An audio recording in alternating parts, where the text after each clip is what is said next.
तर भगवान की जय, सभी संतों की जय।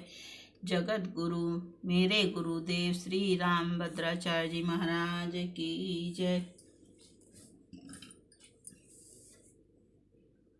बोलो शंकराचार्य जी महाराज की जय। अधर्म प्रधान कलयुग में वैदिक धर्म के रक्षक श्री शंकराचार्य जी का अवतार हुआ। आप विधर्मियों को शास्त्रार्थ में परास्त करने वाले वाक् वीर थे। वैदिक मर्यादा का उल्लंघन करने वाले उद्दंड, ईश्वर को न मानने वाले बौद्ध, शास्त्र विरुद्ध तर्क करने वाले जैनी और पाखंडी आदि जो लोग भगवान से विमुख थे, उन्हें आपने दंड दिया। भय दिखाकर, शास्त्रार्थ में हराकर, उन्हें बलात् खींचकर सनातन धर्म के मार्ग पर ले आए। आप सदाचार की सीमा अर्थात बड़े सदाचारी थे।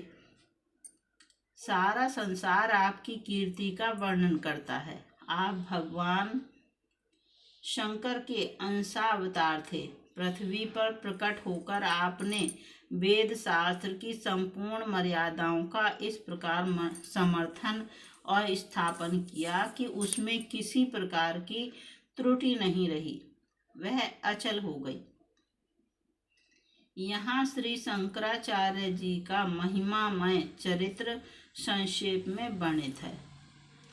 पूर्व श्री मदहंस शंकराचार्य जी महाराज की जय।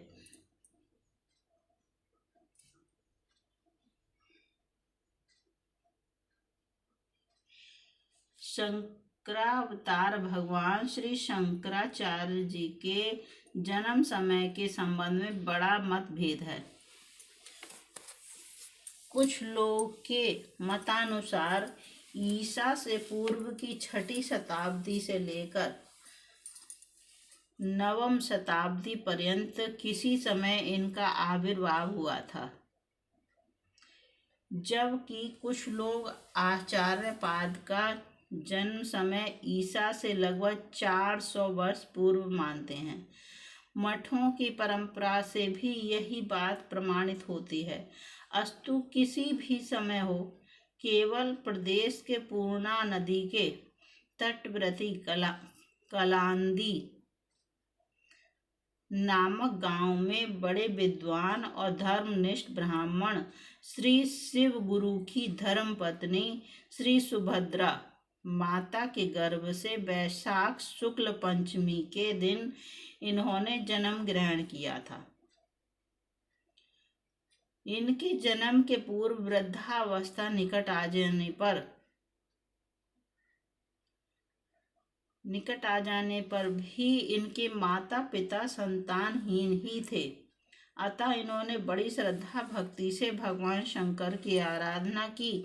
उनकी सच्ची और आंतरिक आराधना से प्रसन्न होकर आशुतोष देवादिदेव भगवान शंकर प्रकट हुए और उन्हें एक सर्वगुण संपन्न पुत्र रत्न होने का वरदान दिया। इसी के फलस्वरूप न केवल एक सर्वगुण संपन्न पुत्र ही, बल्कि स्वयं भगवान शंकर को ही इन्होंने पुत्र रूप में प्राप्त किया।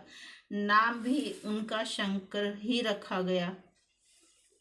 बालक शंकर के रूप में कोई महान विभूति अवतरित हुई है, इसका प्रमाण बचपन से ही मिलने लगा। 1 वर्ष की अवस्था होते होते बालक शंकर अपनी मातृभाषा में अपने भाव प्रकट करने लगे और 2 वर्ष की अवस्था में माता से पुराण आदि की कथा सुनकर कंठस्थ करने लगे। 3 वर्ष की अवस्था में उनका चूड़ा कर्म करके उनके पिता स्वर्गवासी हो गए। 5 वर्ष में यज्ञोपवीत करके उन्हें गुरु के घर पढ़ने के लिए भेज दिया गया और केवल 7 वर्ष की अवस्था में ही वेद, वेदांत और वेदांगों का पूर्ण अध्ययन करके वे घर वापस आ गए। उनकी असाधारण प्रतिभा देखकर उनके गुरुजन आश्चर्यचकित रह गए। गुरुकुल निवास काल की बात है। बालक शंकर भिक्षाटन करते हुए एक निर्धन ब्राह्मणी के घर गए। उस बेचारी के घर अन्न का एक दाना भी नहीं था। कहीं से उसे एक आंवले का फल मिला था, उसी को उसने ब्रह्मचारी शंकर को दिया और घर में कुछ न होने के कारण अन्न देने में अपनी असमर्थता व्यक्त की। उस ब्राह्मणी की दशा देखकर बालक शंकर का मन करुणा से भर गया और इन्होंने कनकधारा स्तोत्र का प्रणयन कर उसी से भगवती महालक्ष्मी की स्तुति की। भगवती महालक्ष्मी ने प्रसन्न होकर ब्राह्मणी के घर को सोने के आंवलों से भर दिया। विद्याध्ययन समाप्त कर शंकर ने संन्यास लेना चाहा, परंतु जब उन्होंने माता से आज्ञा मांगी तब उन्होंने मना कर दिया। शंकर माता के बड़े भक्त थे, वे उन्हें कष्ट देकर संन्यास लेना नहीं चाहते थे। एक दिन माता के साथ वे नदी में स्नान करने गए, उन्हें एक मगर ने पकड़ लिया। इस प्रकार पुत्र को संकट में देखकर माता के होश उड़ गए। वह बेचैन होकर हाहाकार मचाने लगी। शंकर ने माता से कहा, मुझे संन्यास लेने की आज्ञा दे दो तो मगर मुझे छोड़ देगा। माता ने तुरंत आज्ञा दे दी और मगर ने शंकर को छोड़ दिया। इस तरह माता की आज्ञा प्राप्त कर वे 8 वर्ष की उम्र में ही घर से निकल पड़े। जाते समय माता की इच्छा के अनुसार यह वचन देते गए कि तुम्हारी मृत्यु के समय मैं घर पर उपस्थित रहूंगा। घर से चलकर शंकर नर्मदा तट पर आए और वहां स्वामी गोविंद भगवत पाद से दीक्षा ली। गुरु ने इनका नाम भगवत पूज्य पादाचार्य रखा। इन्होंने गुरु उपदिष्ट मार्ग से साधना आरंभ कर दी और अल्पकाल में ही बहुत बड़े योग से महात्मा हो गए। इनकी सिद्धि से प्रसन्न होकर गुरु ने इन्हें काशी जाकर वेदांत सूत्र का भाष्य लिखने की आज्ञा दी और तदनुसार ये काशी चले गए। काशी आने पर इनकी ख्याति बढ़ने लगी और लोग आकर्षित होकर इनका शिष्यत्व भी ग्रहण करने लगे। इनके सर्वप्रथम शिष्य सनंदन हुए, जो पीछे पद्म पादाचार्य के नाम से प्रसिद्ध हुए। काशी में शिष्यों को पढ़ाने के साथ साथ ये ग्रंथ भी लिखते जाते थे। कहते हैं एक दिन भगवान विश्वनाथ ने चांडाल के रूप में इन्हें दर्शन दिए। उस समय आप श्री गंगा जी से स्नान कर आ रहे थे।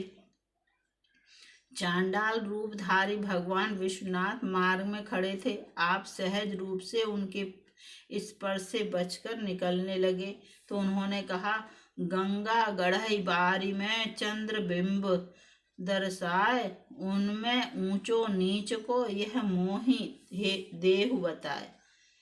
इस परम उद्देत सिद्धांत को सुनते ही श्री शंकराचार्य जी ने तुरंत समझ लिया कि ये स्वपच नहीं, परम ज्ञान विद्वान निधान साक्षात भगवान शिव ही हैं।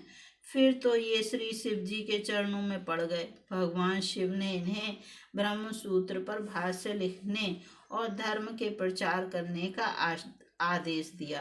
काशी में निवास करते समय की बात है। एक दिन आप मणिकर्णिका घाट पर स्नान कर रहे थे। उसी समय भगवान वेद व्यास एक वयोवृद्ध ब्राह्मण के रूप में प्रकट होकर ब्रह्म सूत्र के किसी सूत्र पर विचार विमर्श करने लगे, परंतु होते होते वह विचार विमर्श शास्त्रार्थ के रूप में परिणत हो गया और 8 दिन तक लगातार गंगा तट पर ही शास्त्रार्थ होता रहा।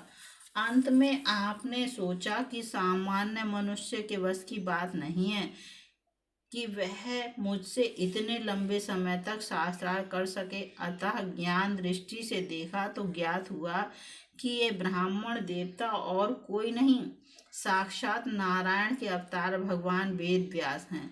उसी समय आपके शिष्य पद्मपादाचार्य ने भी आपको इस श्लोक के माध्यम से संकेत किया। शंकरः शंकरः साक्षात् व्यासो नारायणः स्वयं तयोर्विवादे संप्राप्ते न जाने किम करोम्यहम्। यह सुनकर श्री व्यास जी ने प्रकट होकर दर्शन दिया और आपके वेदांत भाष्य की भूरी भूरी प्रशंसा कर अंतर्ध्यान हो गए। इसके बाद इन्होंने काशी, कुरुक्षेत्र, बद्रिकाश्रम आदि की यात्रा की, विभिन्न मतवादियों को परास्त किया और बहुत से ग्रंथ लिखे। प्रयाग आकर कुमारिल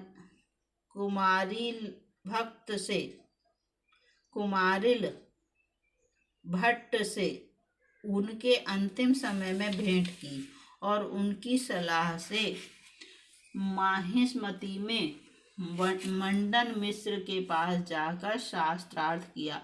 शास्त्रार्थ में मंडन की पत्नी भारती मध्यस्था थी। शास्त्रार्थ में शंकराचार्य जी ने मिश्र जी को हरा दिया। तब भारती ने कहा कि मुझ अर्धांगिनी को हराए बिना आप विजय नहीं हो सकते।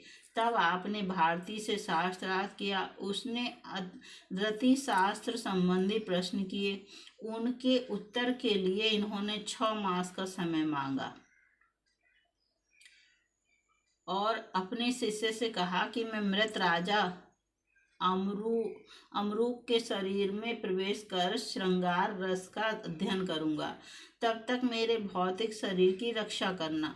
यदि वहां से वापस लौटने में मुझे विलंब हो जाए तो मेरे पास आकर मुझे मोह मुदगर के श्लोक सुनाना। उस राजा अमरूक के मृत शरीर में प्रवेश कर शंकराचार्य जी ने रति शास्त्र का अध्ययन किया। तत्पश्चात उनके शिष्यों ने मोह मुदगर के श्लोक उन्हें सुनाए और वे राजा अमरूक का शरीर छोड़कर पुनः अपने शरीर में आ गए तथा भारती के प्रश्नों का उत्तर दे उसे निरुत्तर किया। अंत में मंडन मिश्र ने शंकराचार्य का शिष्यत्व ग्रहण किया और उनका नाम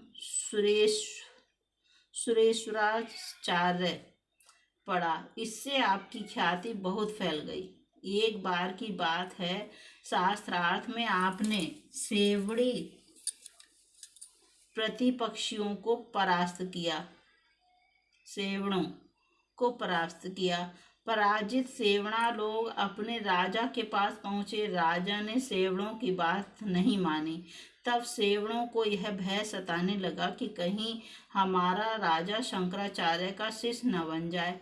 अतः उन्होंने राजा तथा शंकराचार्य को मार डालने का एक षड्यंत्र रचा। सेवड़ों का गुरु राजा एवं शंकराचार्य को लेकर एक ऊंची छत पर चढ़ गए और उसने तंत्र बल से ऐसी माया रची कि चारों ओर जल ही जल हो गया।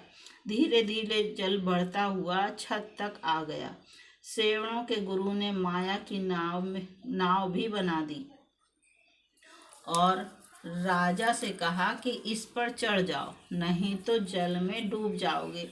राजा जैसे ही नाव पर चढ़ने लगे, शंकराचार्य जी ने उन्हें नाव पर बैठने से मना कर दिया और पहले सेवड़ों को चढ़ाने को कहा। सेवड़े जैसे ही नाव पर चढ़े, माया की नाव और जल गायब हो गया और वे लोग छत से नीचे गिर गए। उन सेवड़ों के शरीर भंगन हो गए और राजा उनकी चाल और शंकराचार्य जी का प्रभाव समझ गए और उनके चरणों पर गिर पड़े। तत्पश्चात आचार्य ने विभिन्न मठों की स्थापना की और उनके द्वारा औपनिषद सिद्धांत की शिक्षा दीक्षा लेने लगी। आचार्य ने अनेक मंदिर बनवाए, बहुत से लोगों को सन्मार्ग में लगाया और कुमार्ग का खंडन करके भगवान के वास्तविक स्वरूप को प्रकट किया।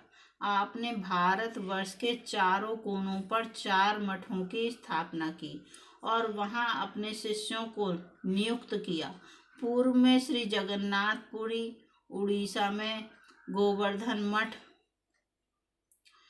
दक्षिण में श्रृंगेरी मठ, पश्चिम में द्वारकापुरी में शारदा मठ और उत्तर में ज्योतिर्मठ की आपने स्थापना की। इन मठों के मठाधीश आज भी श्रीमद आद्य शंकराचार्य के नाम पर शंकराचार्य कहे जाते हैं। यद्यपि आपका लौकिक जीवन काल अत्यंत अल्प, मात्र 32 वर्ष ही रहा, परंतु इतने कम समय में ही आपने छोटे बड़े 262 ग्रंथों की रचना की, जिनमें प्रस्थानत्रय, ब्रह्मसूत्र, उपनिषद और गीता पर भाष्य ही आपके यश को अमर रखने में पर्याप्त है। बोलो श्री भक्तमाल जी महाराज की जय, श्री शंकराचार्य जी महाराज की जय, सभी संतों की जय, सभी भक्तों की जय। मेरे गुरुदेव श्री रामभद्राचार्य जी महाराज की जय। अगले एपिसोड में आप श्री नामदेव जी की कथा सुनेंगे। बोलो श्री नामदेव जी महाराज की जय।